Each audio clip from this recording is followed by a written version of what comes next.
اللهم رب زدنا علما اللهم أرنا الحق حقا وارزقنا اتباعه وأرنا الباطل باطلا وارزقنا اجتنابه۔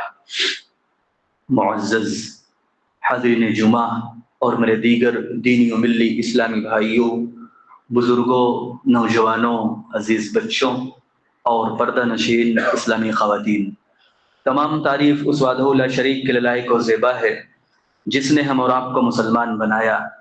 بعد درود و سلام کا نذرانہ ہو تمام انبیاء کرام علیہم الصلاۃ والسلام پر، خصوصاً ہمارے آخری نبی جناب محمد رسول اللہ صلی اللہ علیہ وسلم پر، جنہوں نے اللہ کے دین کو ہم تک پہنچایا۔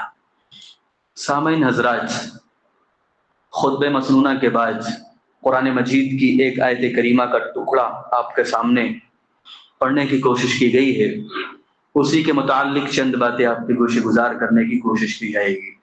بنیادی طور پہ جو عنوان ہے وہ ہے محاسن اسلام۔ محاسن کا مطلب ہوتا ہے، یہ حسن کی جمع ہے محاسن، جس کا مطلب ہوتا ہے خوبی، اچھائی، اس کی کوالٹیز اور اس کے جو بھی بینیفٹ اور فوائد اور فضائل ہو سکتے ہیں، وہ انشاءاللہ العظیم آپ کے سامنے بیان کرنے کی کوشش کی جائے گی۔ اسلام کے محاسن، اسلام کی خوبی کیا ہے، اس تعلق سے لوگوں نے باقاعدہ کتابیں ہی لکھ ڈالی ہیں، ایک دو نہیں، 50-25 نہیں، سینکڑوں نہیں، ہزاروں نہیں، ان گنت ہیں صاحب۔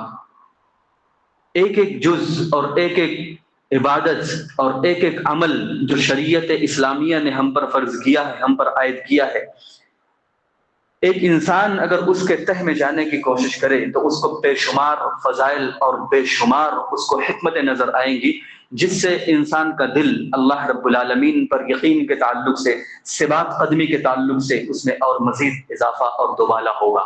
میں انشاءاللہ چند چیزیں بیان کرنے کی کوشش کروں گا بنیادی طور پہ، جس میں ہم دیکھیں گے کہ اسلام کی خوبیاں کیا ہیں۔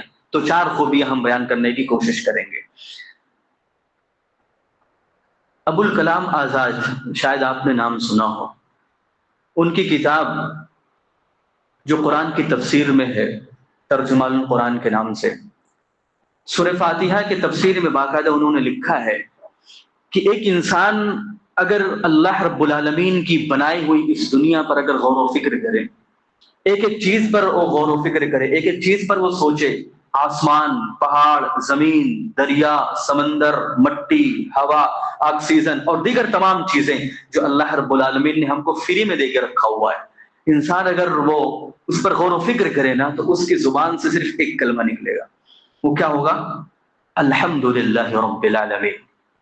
اور یہی وجہ ہے کہ اللہ رب العالمین نے قرآن مجید کی شروعات جو رکھی ہے ترتیب اور پڑھنے کے اعتبار سے الحمدللہ رب العالمین۔ اسلام کی ایسے ہی خوبیاں ہیں جو اللہ لوگوں کے لیے جو بنا کے رکھا ہوا ہے، جو فری میں بنا کے رکھا ہوا ہے، انسان کو کچھ کرنے کی ضرورت نہیں، اس میں اتنی حکمتیں ہیں کہ ایک انسان اس میں غور و فکر کرے تو ڈائریکٹ اس کی زبان سے الحمدللہ نکلے گا۔ ایسے ہی اس کی اگر معمورات، اس کے احکام، اس کے نواہی، اس کے عبادات، اس کے فرائض اگر ایک انسان ایک ایک پہ غور کرے تو اس کی زبان سے یہی نکلے گا الحمدللہ رب العالمین۔ تو اسلام کے بڑے محاسن ہیں صاحب۔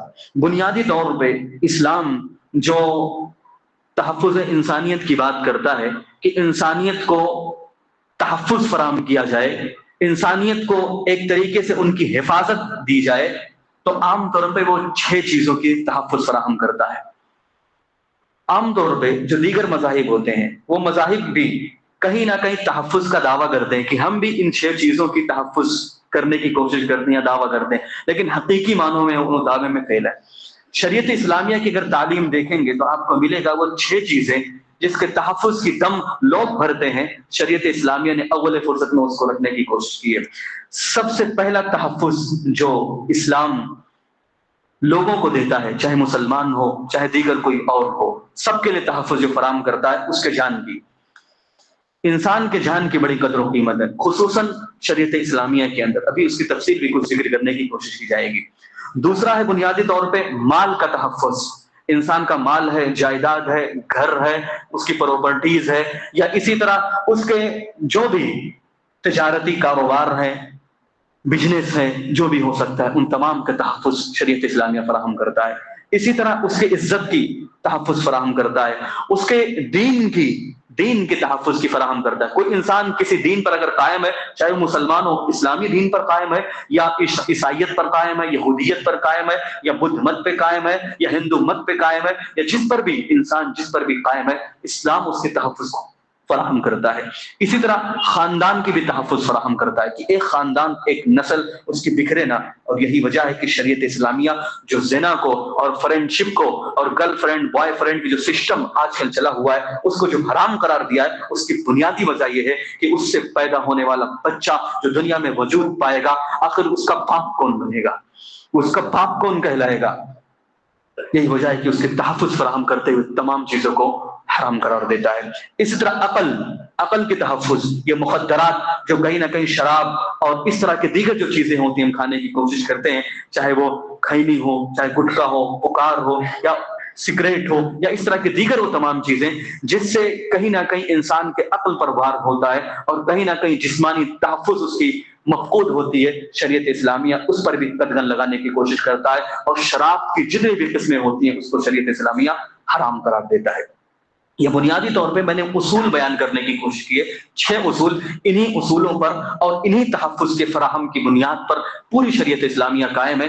اسلام کا ایک ایک جز جس کی حکمت ہم کو سمجھ میں آئے چاہے نہ آئے، اگر انسان اس میں غور و فکر کرے گا تو اس کو یہ تمام 6 چیزیں جو میں نے آپ کے سامنے بیان کی ہے، ان میں سے کوئی نہ کوئی ایک چیز ضرور آپ کو نظر آئے گی، چاہے وہ نماز ہو، روزہ ہو، حج ہو، زکوٰۃ ہو۔ میں ایک ایک کی تفصیل بیان کروں تو شاید وقت بڑا تیزی کے ساتھ چلے جائے اور وقت اسی میں ختم ہو جائے۔ میں صرف اشارہ کرنے کی کوشش کر رہا ہوں کہ جس طرح ایک ہم روزہ رکھتے ہیں، روزے میں ہمارے سب سے بڑا جو بینیفٹ ہوتا ہے صاحب، سب سے بڑا بینیفٹ ہمارے جسم کا تحفظ ہوتا ہے۔ ہم اللہ کی عبادت تو کر رہے ہیں، اللہ کے حکم پر عمل کر رہے ہیں، سب سے بڑا فائدہ ہوتا ہے ہمارے جسم کا۔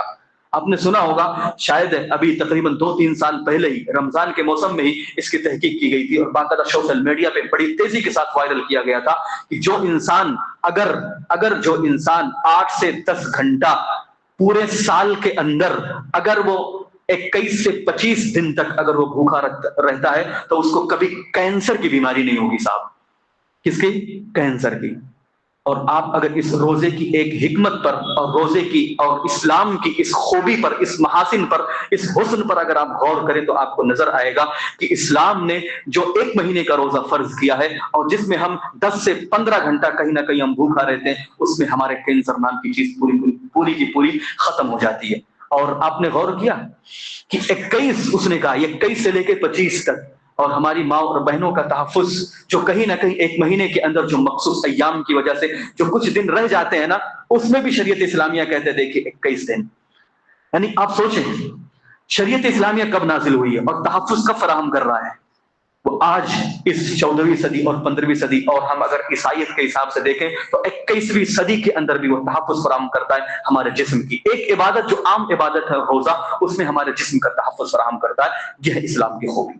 ہر ایک جز کے اندر، اسلام کے ایک ایک احکام کے اندر کوئی نہ کوئی خوبی، کوئی نہ کوئی فضائل، کوئی نہ کوئی اہمیت، کوئی نہ کوئی حکمت موجود ہے۔ یہ اور بات ہے کہ ہماری کمزوری ہے کہ ہم اس تک پہنچ نہیں پاتے ہیں۔ سب سے پہلا آج کے جو اشارہ میں کرنے کی کوشش کروں گا وہ تقوی ہے۔ آپ نے سنا ہوگا کہ شریعت اسلامیہ تقوی پر بہت زور دیتا ہے۔ تقوی پر جو تقوی شریعت اسلامیہ نے ہم کو زور دیا ہے، اس میں کیا خوبی ہے، اس میں اسلام کی کیا خوبی چھپی ہوئی ہے؟ کبھی آپ نے غور کیا؟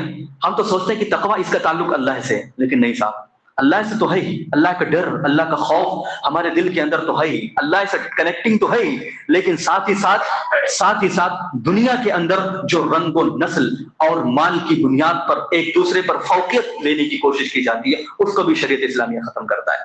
اللہ نے قرآن میں کیا کہا کہ ہم نے تمہارے درمیان قبیلوں کو بنایا ہے، ہم نے تمہارے درمیان ذات کو بنا کے رکھا ہوا ہے، قبیلوں میں بانٹ کے رکھا ہوا ہے، لیکن ان اکرمکم عند اللہ اتقاکم، تمہارے نزدیک سب سے بہتر وہ ہے جو تقوی والا ہو، جو غریب ہو، جو مالدار ہو، جو پیسے میں زیادہ ہو، جس کی پراپرٹی ہو اور جس کے بہت ساری اور بھی چیزیں مال و دولت سے مالا مال ہو۔ نہیں صاحب، اللہ کے نبی نے فرمایا الا خبردار یا ایھا الناس ان ربکم واحد، اے لوگوں خبردار ہو جاؤ، اے لوگوں خبردار ہو جاؤ، تمہارا رب ایک ہے، وان اباکم واحد، تمہارا باپ بھی ایک ہے۔ کون؟ آدم علیہ السلام. پھر اللہ کے نبی صلی اللہ علیہ وسلم نے فرمایا الا خبردار لا فضل لعربی علی عجمی ولا اسود علی ابیض ولا ابیض علی اسود الا بالتقوی. یہ کس نے فرمایا؟ تقوی کی بنیاد پر فضیلت. اللہ کے نبی کہہ رہے ہیں کہ لوگوں سن لو، تمہارا رب بھی ایک ہے، تمہارا باپ بھی ایک ہے، اور کسی عربی کو اجمی پر، کسی اجمی کو عربی پر، کسی کالے کو گورے پر، کسی گورے کو کالے پر. ایک روایت کے اندر احمر کا لفظ ہے کہ کسی سرخ کو، کسی لال انسان کو کسی کالے پر کوئی فضیلت نہیں ہے. فضیلت ہے تو کس بنیاد پر؟ تقوی کی بنیاد پر. یہ کوئی برہمن ہے اور کوئی کچھ ہے، کوئی شودر ہے، کوئی نیچے درجے کا ہے، نیچی کیٹیگری کا رہنے والا ہے، تو اس کو ہم اپنے پیروں کے تلے رکھیں، یہ شریعت اسلامی اس کی اجازت نہیں دیتا ہے. تو اسلام جو تقوی کی بنیاد اور تقوی کی تعلیم دیتا ہے، اس کی سب سے بڑی اچھائی یہ ہے کہ رنگ و نسل کی بنیاد پر جو اسلام میں تفریق کی جاتی ہے اس کو ختم کرنے کی کوشش کی جائے. دنیا کے اندر یہی تو تفریق ہے. کوئی مالدار ہے اس کا اسٹیٹس الگ ہوگا، کوئی علم والا ہے تو اس کا اسٹیٹس الگ ہوگا، کوئی خوبصورت ہے، انگریز ہے تو اس کا اسٹیٹس الگ ہوگا، کوئی امریکہ رہتا ہے، کوئی دبئی رہتا ہے، کوئی سعودی رہتا ہے، کوئی قطر رہتا ہے، اس کا اسٹیٹس الگ ہوگا. لیکن شریعت کہتی ہے نہیں صاحب، نہیں صاحب، پوری دنیا بھی آپ کے قبضے میں آ جائے نا، پوری دنیا بھی، آپ پورے ہندوستان کے مالک ہو جائیں، پوری دنیا کے مالک ہو جائیں، لیکن فضیلت آپ کو نہیں ہے. فضیلت کس بنیاد پر ہے؟ فضیلت ہے تو صرف اور صرف تقوی کی بنیاد پر. تو تقوی اللہ سے کنیکٹنگ بھی، ایک عبادت بھی، اور رنگ و نسل جو سماج کے اندر جو پائی جاتی ہے، کہیں نہ کہیں اونچ نیچ کا جو ایک درجہ پایا جاتا ہے، شریعت نے تقوی کی بنیاد پر اس کو ختم کرنے کی کوشش کی ہے. اسی طرح میں تھوڑا سا اور آگے بڑھنے کی کوشش کروں گا. آپ نے سنا ہوگا ایمانیات کے بعد میں چھ چیزوں پر ایمان لانا ہر مسلمان کو واجب ہے. شریعت ہمیں حکم دیتی ہے. اس کی کیا خوبی ہے؟ میں سب کی طرف نہیں جانا چاہتا کیونکہ وقت لمبا چلا جائے گا. ایک صرف ہم اشارہ کرتے ہیں، آخرت پر ایمان. ہمارا ایمان ہے نا، اور مسلمان کے لیے واجب اور ضروری ہے کہ آخرت پر ایمان رکھے. کوئی انسان یہ سوچتا ہے کہ نہیں مرنے کے بعد ختم ہو جانا ہے، آخرت پر ایمان نہیں رکھتا تو وہ مومن نہیں ہے. لیکن یہ دنیاوی اعتبار سے بھی فائدہ ہے. آخرت پر ایمان اسلام کے محاسن میں دیکھیے، میں صرف اشارہ کر رہا ہوں اسلام کے محاسن میں کہ آخرت پر ایمان رکھ رہے ہیں ہم، مسلمان تو ہو رہے ہیں لیکن دنیاوی فائدہ ہو رہا ہے. دنیاوی فائدہ کیا ہے؟ دنیاوی فائدہ یہ ہے کہ اگر ایک انسان آخرت پر ایمان رکھتا ہے تو یہ جانتا ہے کہ اگر میں نے دنیا میں کرپشن کیا، اگر میں نے دنیا میں غلط کیا تو اللہ کے سامنے حاضر ہونا ہے. اگر میں نے فلاں بندے کے سامنے جھوٹ بولا تو اللہ تو جانتا ہی ہے. اگر ہم نے رات کی تاریکی میں کوئی گناہ کیا، رات کی تاریکی میں اگر ہم نے کوئی چیٹ کیا، رات کی تاریکی میں موبائل اسکرین پر اگر ہم نے گندی تصویریں دیکھی، گندی ویڈیوز دیکھیں، تو اللہ رب العالمین دیکھ رہا ہے. آخرت پر ایمان کا یہ فائدہ ہوتا ہے کہ ایک انسان جو آخرت پر ایمان رکھ رہا ہے، دنیاوی فائدہ ہم کو یہ مل رہا ہے کہ ایک انسان برائیوں سے اپنے آپ کو بچا کر رکھتا ہے. اسی طرح ہم تھوڑا سا اور آگے بڑھنے کی کوشش کریں گے. رحم دلی. اسلام رحم دلی، یہ تو واضح ہی ہے، اس کو بیان کرنے کی شاید ضرورت ہی نہیں ہے، لیکن انسان کی تذکیر کے لیے، اس کی نصیحت کے لیے ضروری ہوتا ہے.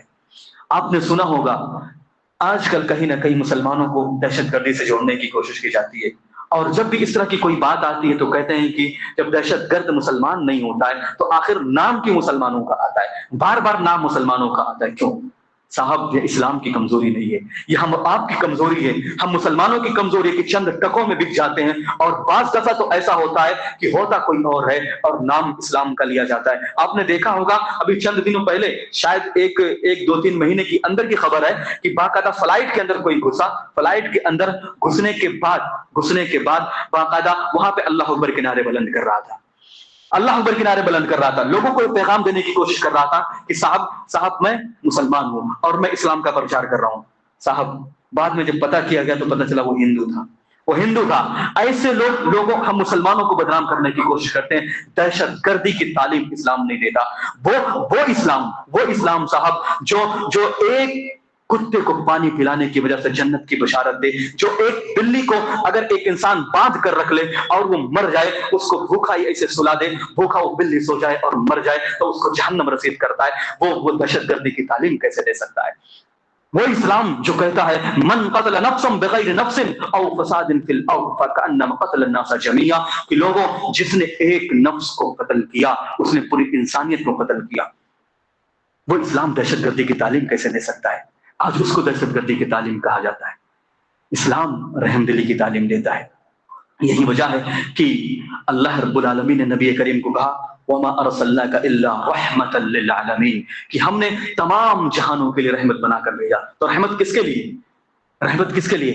صرف انسانوں کے لیے نہیں، صرف مسلمانوں کے لیے نہیں، مسلمانوں کے لیے بھی رحمت، دوسروں کے لیے بھی رحمت، جانوروں کے لیے بھی رحمت، پرندوں کے لیے بھی رحمت، تمام لوگوں کے لیے رحمت۔ اب میں ایک ایک بیان کرنا شروع کروں تو شاید وقت لمبی چلی جائے، میں صرف اشارہ کروں وہ نبی جس کو مار کر لہو لہان کر دیا گیا، پہاڑ کے فرشتے آتے ہیں تو اللہ کے نبی کیا کہتے ہیں؟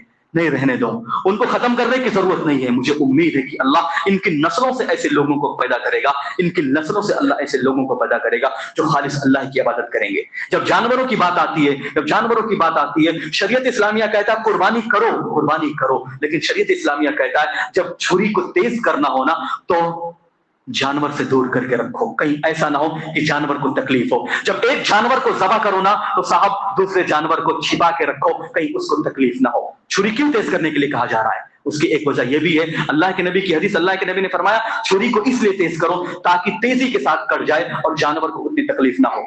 تڑپا کے مارنے کا حکم شریعت اسلامیہ نہیں دیتا۔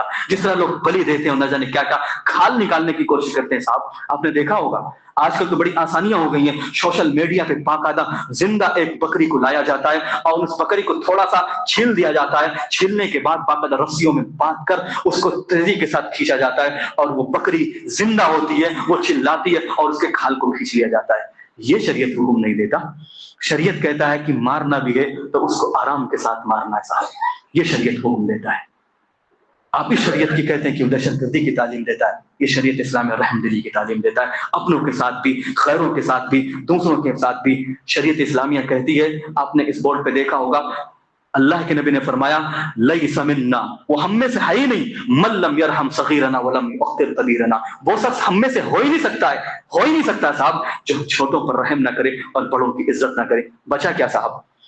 اگر اس اصول کو، شریعت اسلامیہ کے اس حسن اور محاسن کو، اس خوبی کو اگر شریعت میں اور پورے لوگوں میں نافذ کر دیا جائے تو شاید دہشت گردی کا خاتمہ ہی ہو جائے۔ صرف یہ کہ اگر کوئی چھوٹا ہے تو اس پر رحم کرنا ہے، اس پر ہاتھ نہیں اٹھانا ہے، کوئی بڑا ہے تو اس کی عزت کی جائے۔ ہر انسان سے کوئی نہ کوئی چھوٹا ہے اور ہر انسان سے کوئی نہ کوئی بڑا ہے۔ بڑے کو دیکھا تو عزت سے پیش آ گیا، چھوٹے کو دیکھا تو اس سے رحم دلی کے ساتھ پیش آ گیا۔ دہشت گردی کہاں ہے صاحب؟ اور شریعت یہ نہیں کہتی کہ چھوٹا بڑے کو نہ مارے، بڑا چھوٹے کو نہ مارے، یہ نہیں کہتی ہے کہ وہ ہم میں سے ہے ہی نہیں، وہ مسلمان ہی نہیں ہے۔ یعنی مسلمان بننے کے لیے ضروری ہوتا ہے کہ بڑے کی عزت کی جائے، جو آپ سے بڑے، آپ سے علم میں بڑے ہیں، آپ سے عمر میں بڑے ہیں، آپ سے تعلیم میں بڑے ہیں، آپ سے عمر کے اندر بڑا ہے، آپ سے کسی بھی چیز میں اگر بڑا ہے تو اس کی عزت کرو، اور آپ سے کسی بھی چیز میں چھوٹا ہے تو اس پر رحم کرو۔ یہ شریعت تعلیم دیتا ہے۔ اسی طرح آپ نے دیکھا ہوگا کہ اسلام جو خصوصیت کے ساتھ اتنی تیزی کے ساتھ بڑھ رہا ہے، اس کی وجہ کیا ہے؟ لوگ تلوار کا نام لیتے ہیں صاحب، بڑی تکلیف ہوتی ہے۔ لوگ کہتے ہیں کہ اسلام تلوار کے زور پہ پھیلا، نہیں صاحب، لوگوں نے تلوار اٹھانے پر مجبور کیا اور یہ تلوار کے ذریعے نہیں پھیلا۔ تلوار کے ذریعے اگر کوئی چیز پھیلتا، آپ سوچو کوئی آپ کو تلوار سے مارنے کے لیے آیا، آپ اسلام قبول کریں گے؟ صاحب اسلام تو یہ کہتا ہے، اس نے ہمیں تعلیم دیتا ہے کہ اگر ایک انسان آپ کو مارنے کے لیے آیا ہوا ہے، آپ بھی اس کو مارنے کے لیے جا رہے ہیں، اگر وہ آپ پر تھوک دیتا ہے تو شریعت کہتی ہے کہ اس کو چھوڑ دو۔ ہمارے اسلاف نے یہ نمونے دکھائے ہیں صاحب، اس لیے دکھائے کہیں ایسا نہ ہو کہ ہمارے نفس کا جذبہ اس میں شامل ہو جائے۔ انسان مارنے کے لیے آ رہا ہے، دوسرا سامنے مارنے کے لیے آ رہا ہے، وہ ہمارے نیچے آ گیا، ہم اس کو مارنے کے لیے جا رہے ہیں، وہ صرف ہمارے اوپر تھوک دے رہا ہے، ہم اس کو نہیں مار رہے ہیں، ہم اس کو معاف کر رہے ہیں، اس بنیاد پر معاف کر رہے ہیں کہ ہمارے نفس کا جذبہ اس کے اندر شامل نہ ہو جائے۔ تو اسلام جو ہے وہ رحم دلی کی تعلیم دیتا صاحب۔ اگر اس وقت بھی اسلام کہتا ہے کہ اگر اس وقت وہ مارنے کے لیے آ رہا تھا، وہ پا نہیں رہا تھا داؤں کہ آپ کو مار دے، اور آپ کے تلوار کے زد میں آ گیا ہے اور آپ مار دیں گے تو مر جائے گا، لیکن شریعت کہتی ہے اگر وہ لا الہ الا اللہ پڑھ لیتا ہے نا، اس وقت بھی معاف کر دو، اس وقت بھی چھوڑ دو۔ ایک صحابی رسول نے ایسا کر دیا تھا، مار دیا تھا، اللہ کے نبی کو خبر ملی تو وہ کہنے لگے کہ اللہ کے نبی، میں نے اس کو مارا کیونکہ اس کی سوچ یہ تھی تاکہ یہ ہمارے اس سے بچ جائے، وہ بچنا چاہتا تھا۔ تو اللہ کے نبی نے فرمایا تمہارے ڈر کی وجہ سے، تمہارے بچنے کی وجہ سے ایسا کیا ہے، حلن شققت قلبہ، کیا تو نے اس کے دل کو پھاڑ کر دیکھا ہے؟ یہ شریعت اسلامیہ تعلیم دیتی ہے، اور یہی وجہ ہے کہ آج اگر آپ ریسرچ کریں گے، چند دنوں پہلے اور چند سالوں پہلے تو یہ تھا کہ عیسائیت پوری دنیا میں سب سے تیزی کے ساتھ پھیل رہا ہے، لیکن آج کی دور میں اگر دیکھیں گے، آج اگر گوگل پہ آپ سرچ کریں گے تو آپ کو یہ ملے گا کہ اسلام بڑی تیزی کے ساتھ پھیل رہا ہے صاحب، اسلام بڑی تیزی کے ساتھ پھیل رہا ہے۔ اس کی وجہ یہ ہے کہ اسلام نے اخلاق دیا ہے، اخلاق دیا ہے. آپ کو میں صرف ایک اشارہ کروں کہ اسلام کی ایک چھوٹی چھوٹی باتیں کتنی اہمیت کے حامل ہوتی ہے. ہم اور آپ اس کو اہمیت کا درجہ نہیں دیتے نا. آپ سوچیں کہ ایک بندہ تھا جس کی کمپنی تھی باقاعدہ. ابھی میں چند دنوں پہلے کیا تقریباً شاید ایک ہفتے کے اندر کی بات ہے, ابو رضوان محمدی حفظہ اللہ ورعاہ کا ایک خطاب سن رہا تھا. انہوں نے اس میں اپنے کلپ کے اندر اس کو وضاحت کی کہ ایک بندہ ایک حدیث سنتا ہے. آپ سوچئے گا, چھوٹی سی حدیث ہے, ہم اور آپ اس پر غور و فکر نہیں کرتے اور اس کو ہم ہلکے میں لیتے ہیں. شریعت کیا کہتی ہے؟ شریعت کہتی ہے کوئی انسان آپ کے یہاں کوئی کام کرے تو اس کا پسینہ سوکھنے سے پہلے اس کی مزدوری دے دو. وہ بتا رہے تھے کہ ایک صاحب جو ایک کمپنی کا سی او تھا, وہ سن رہا تھا اس حدیث کو, مسلمان تھا. وہ سوچا اچھا اسلام کی تعلیم ہے. اپنے لوگوں کو, اپنے مینیجر کو بلاتا ہے اور پوچھتا ہے کہ ہمارے یہاں سیلری کب دی جاتی ہے. وہ بتایا کہ ہمارے یہاں عام طور پہ مہینے میں, کبھی ہفتے میں دی جاتی ہے. عام طور پہ ہم لوگ ہفتے میں دے دیتے ہیں. تو کہا ایک کام کرو, ہر دن دینے کی کوشش کرو, ہر دن دو, سب کی سیلری ہر دن دینے کی کوشش کرو. تو کہتے ہیں کہ ہم نے اسی دن سے اعلان کر دیا کہ ہم سب کو دینا شروع کر دیے. اب ہوا کیا, جو ورکرز تھے, جو کام کرنے والے تھے, ان کو بڑی خوشی ہوئی, ان کی ضروریات پوری ہونے لگے. ہر دن ان کی ضروریات پوری ہو رہی ہیں صاحب, کیونکہ بہت سارے لوگ ایسے ہوتے ہیں کہ ہر دن ان کو پیسوں کی ضرورت ہوتی ہے. وہ ایک ہفتہ تک انتظار نہیں کر سکتے, ان کے پاس اتنا پیسہ نہیں ہوتا ہے کہ وہ پورا کر سکے. ہر دن پیسوں کی ضرورت پڑتی ہے. ہمارے پاس تو بینک بیلنس ہوتا ہے نا, سب کے ساتھ تو ایسا نہیں ہوتا. وہ کہتے ہیں کہ یہ بات جب نافذ کیا گیا نا, تو جتنے بھی ورکرز تھے جو غیر مسلم تھے, سب کے سب مسلمان ہو گئے. ان کو بتایا گیا کہ اسلام کی تعلیم یہ ہے کہ مسلمان کو یا کوئی بھی انسان ہو, اگر کام کرنے والا انسان آپ کے پاس موجود ہے تو اس کا جو اجرت ہوتا ہے, اس کی جو قیمت ہوتی ہے, اس کی جو مزدوری ہوتی ہے, اس کو پسینہ سوکھنے سے پہلے دے دو. صرف ایک چھوٹی سی بات کی وجہ سب کے سب لوگ اسلام لے آئے. تو یہ اسلام کی تعلیم ہے صاحب. آپ کہتے ہیں کہ اسلام تلوار کے زور پر پھیلا, اخلاق سے پھیلا صاحب. آپ جانتے ہیں وہ بخاری مسلم کی روایت جو بڑی مشہور ہے نا, اللہ کے نبی صلی اللہ علیہ وسلم لیٹے ہوئے تھے, ایک شخص آتا ہے, تلوار نکالتا ہے, مارنے کے لیے چلے جاتا ہے. میں واقعے کی صرف پورا بتانا نہیں چاہتا, میں صرف اشارہ کر رہا ہوں. وہ جو مارنے کے لیے آتا ہے, آپ جانتے ہیں اس کے تعلق سے, آپ نے واقعہ صرف یہاں تک سنا ہوگا. مارنے کے لیے آتا ہے, اللہ کے نبی نے کہا کہ مجھے کو صرف اللہ بچائے گا, تو اس کے ہاتھ سے تلوار چھوڑ کر گر گیا. یہاں تک ٹھیک ہے, یہ اللہ کے نبی کا رحم و کرم تھا. آپ جانتے ہو, کہتے ہیں نا اسلام تلوار کے زور پہ پھیلا. سنو, وہ بندہ کہتا ہے کہ میں اپنے گاؤں میں گیا, اپنے لوگوں میں گیا, اپنے قبیلوں میں گیا. تفصیل کے ساتھ سنیں. وہ بندہ اپنے قبیلے میں جاتا ہے, وہ کہتا ہے کہ اللہ کی قسم میرے ساتھ ایسا معاملہ پیش آیا, میں نبی کے اوپر تلوار مارنے والا تھا, ان کی آنکھ کھلتی ہے, میں اس سے پوچھتا ہوں تم کو کون بچائے گا, وہ بتاتے ہیں کہ مجھے اللہ بچائے گا. میرے ہاتھ سے تلوار گرتی ہے, نبی تلوار کو اٹھاتے ہیں اور کہتے ہیں اب تجھ کو کون بچائے گا. تو وہ بندہ کہتا ہے کہ تمہارے علاوہ کوئی بچانے والا نہیں ہے. پورا واقعہ جب بتاتا ہے تو کہتا ہے میرے پورے قبیلے والے اسلام قبول کر لیے. یہ ہے اسلام. کہاں ہے تلوار؟ تلوار کے صدمے تو بندہ تھا, چاہتے تو مار دیتے, اس بندے کو بھی نہیں مارا, اور اس کی وجہ یہ ہوئی کہ پورے قبیلے والے اسلام قبول کر لیے. وہی طائف جنہوں نے اللہ کے نبی کو مارا تھا, بعد میں چل کے وہی اللہ کے نبی کے حامی و ناصر ہوئے. اور آج طائف کا پورا حصہ دیکھ سکتے ہیں,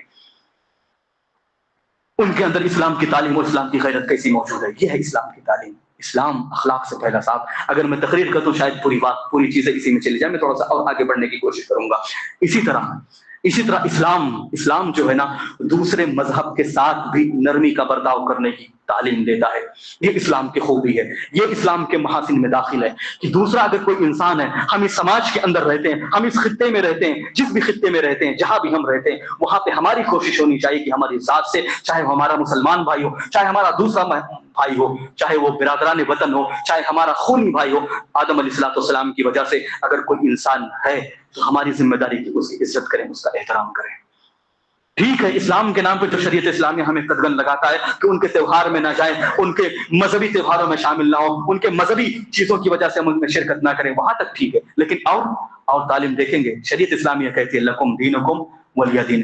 تم اپنے دین پر عمل کرنا چاہتے ہو, تم کرو.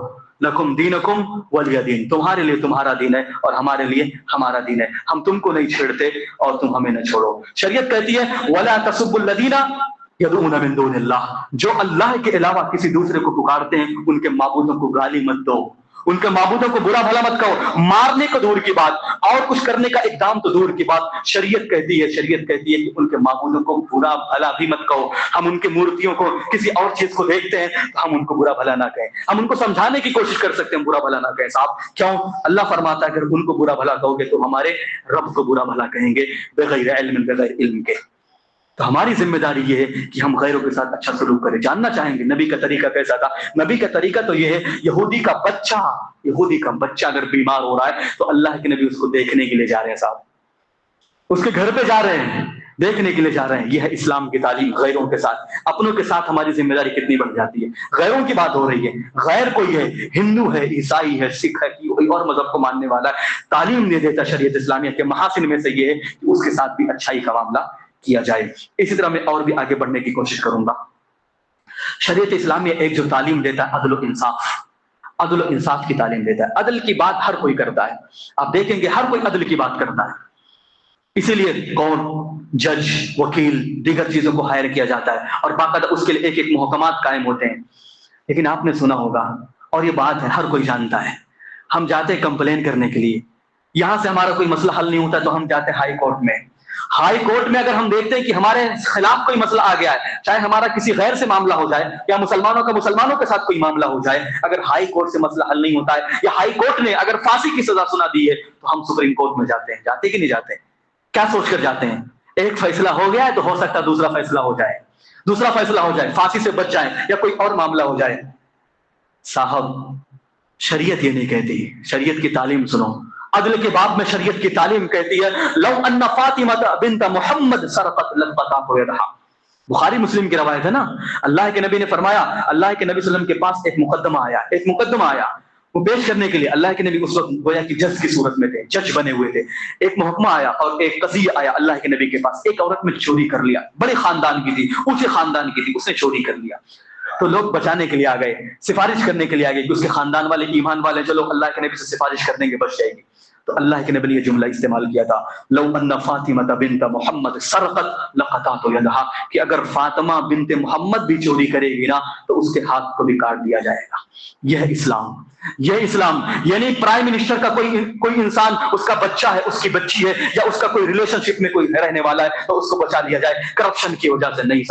نہیں صاحب، اسلام یہ کہتا ہے، اللہ کے نبی جج بنے ہوئے ہیں اور کہہ رہے کہ میری بیٹی بھی اگر چوری کرے گی نا اس کو بھی ہاتھ کو کاٹ دوں گا. تم اس عورت کی بات کرتے ہو. یہ اسلام عدل و انصاف کی بات کرتا ہے. عدل و انصاف کے نام پہ لوگ بہت دہائیاں دیتے ہیں لیکن اس پر قائم کوئی نہیں ہے صاحب، قائم کوئی نہیں ہے. اگر سپریم کورٹ میں بھی کوئی فیصلہ ہو جاتا صاحب، آپ کو معلوم ہے سپریم کورٹ میں بھی اگر کوئی فیصلہ ہو جائے تو جو حکومت کے اہلکار ہیں وہاں بھی جا کے یہ عدل و انصاف کا دامن چھوٹ جاتا ہے. ان کے قدموں پہ جانے کے بعد، وہاں سے سفارش نامہ آنے کے بعد ان کے پاس یہ پاور ہوتا ہے کہ وہ بھی پھانسی کی سزا کو کینسل کرا سکتے ہیں. نربھیا کے اس میں ہم نے اچھے طریقے سے دیکھا، اور نہ جانے کتنے واقعات ہمارے سامنے موجود ہیں کہ قتل کی سزا سنائی دینے کے باوجود بھی، سپریم کورٹ سے فیصلہ آنے کے باوجود بھی باقاعدہ اس کو پینڈنگ میں رکھا گیا اور چھڑانے کی کوشش کی اور چھڑایا بھی گیا. صاحب یہ اسلام تعلیم نہیں دیتا صاحب. اسلام عدل کی بات کرتا ہے.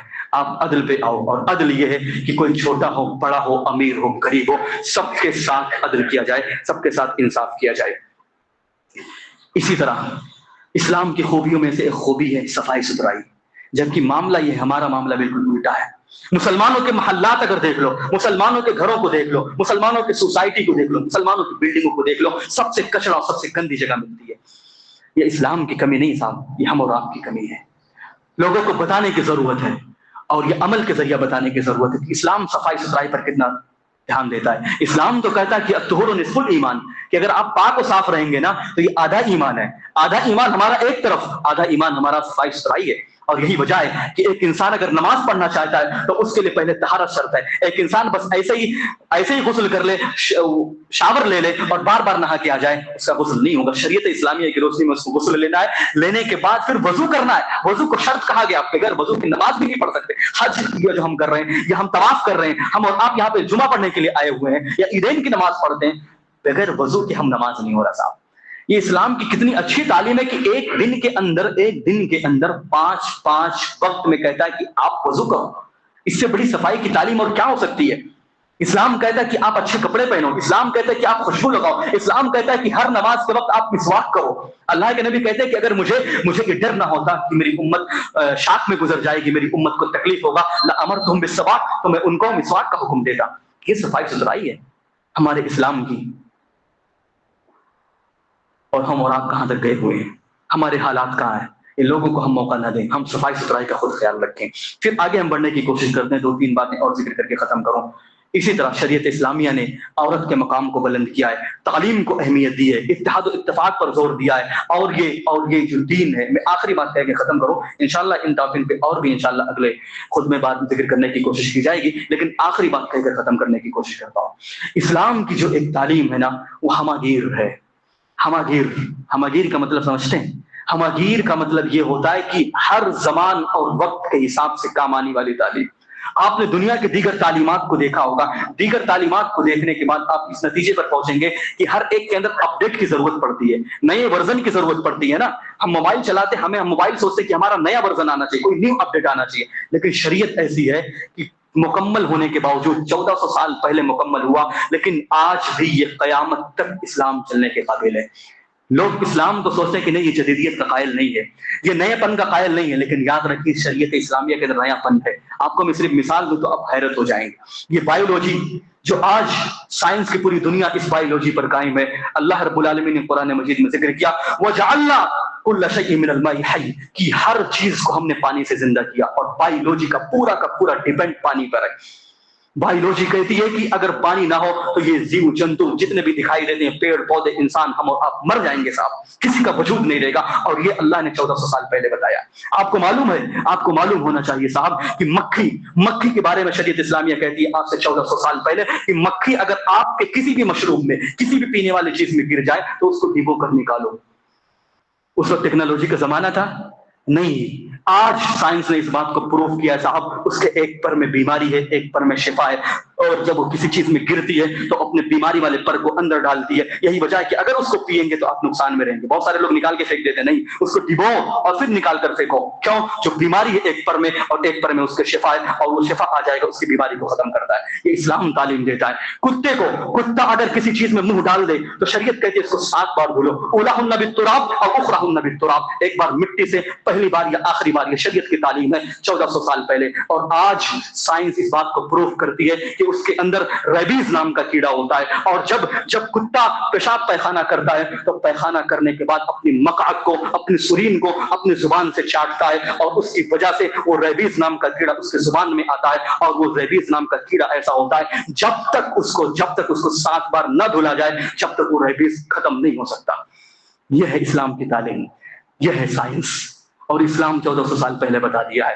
تو شریعت جو ہے وہ ہماگیر ہے صاحب، قیامت تک کے لیے۔ ایسی سینکڑوں مثالیں میں جانتا ہوں، اور سینکڑوں مثالیں موجود ہیں جس کو میں نہیں جانتا صاحب، اس کو جاننے کی ضرورت ہے۔ یہ اسلام جو ہے نا، یہ اسلام جو ہے قیامت تک کے لیے اور مکمل بھی ہو چکا ہے، اس کے اندر نہ ہی ایڈ کرنے کی ضرورت ہے اور نہ ہی کچھ نکالنے کی ضرورت ہے، اور ہر وقت کے لحاظ سے یہ کافی ہے۔ اور یہی وجہ ہے کہ آج بھی اسلامی دنیا، اگر آپ پتہ کریں، قطر، دبئی، ترکی اور اس طرح کے دیگر بڑے بڑے ممالک جو اسلام کے ممالک ہیں، آج بھی الحمدللہ ہر چیز میں ٹیکنالوجی میں ہائیسٹ پہ ہیں۔ ہائیسٹ میں صاحب دبئی کا جو برج خلیفہ ہم دیکھ رہے ہیں وہ ایسے ہی نہیں قائم ہے صاحب، آج بھی پوری دنیا کا سب سے اونچی عمارت اگر کوئی مانی جاتی ہے دبئی ہے۔ اور کون سا ملک ہے؟ اسلام ہے۔ اسلام کہہ رہا ہے، اسلام یہ نہیں کہتا کہ آپ اوپر مر رہو، آپ آگے مت جاؤ۔ اسلام تعلیم دیتا ہے نیو ایجاد کرو، اسلام سے ایجاد کرنے کی کوشش کرو۔ اسلام کے اندر صاحب بہت سارے اسکوپ ہے، ہمیں سیکھنے کی ضرورت ہے۔ ہم پیچھے ہیں، یہ ہماری کمزوری ہے، ہم پیچھے ہیں، یہ اسلام کی کمزوری نہیں ہے صاحب۔ اسلام کو سیکھو، اسلام کی خوبیوں کو جاننے کی کوشش کرو، اسلام کے محاسن کو جاننے کی کوشش کرو، اور ایک نیا اسلام پیدا کرنے کی کوشش کرو۔ اور وہ نیا اسلام یہ ہے جو پرانا 1400 سال پہلے ہے، وہ اب اپنے اندر نافذ کرنے کی کوشش کرو صاحب۔ یہ نئے پن کی جو آج پیداوار ہو گئی ہے کہ چھوٹا کپڑا اور خوبصورتی کے ساتھ لپسٹک وغیرہ لگا کے دیگر چیزوں کے ساتھ سج سور کر اور اپنے داڑھی کو چھیل کر ہم جو نکلتے ہیں صاحب، یہ اسلام کی تعلیم نہیں ہے، اور یہ گندگی ہے صاحب، اور اس کے کئی نقصانات ہیں۔ انشاءاللہ اگلے جمعہ میں تفصیل کے ساتھ اس پر بحث کرنے کی کوشش کی جائے گی۔ میں دعا کرتا ہوں کہ اللہ رب العالمین ہم تمام مسلمانوں کو شریعت کی روشنی میں ہر عمل کرنے کی توفیق عطا فرما، آمین۔ وآخر دعوانا الحمدللہ رب العالمین۔ اقول قولی ھذا استغفر اللہ لی ولکم ولسائر المسلمین۔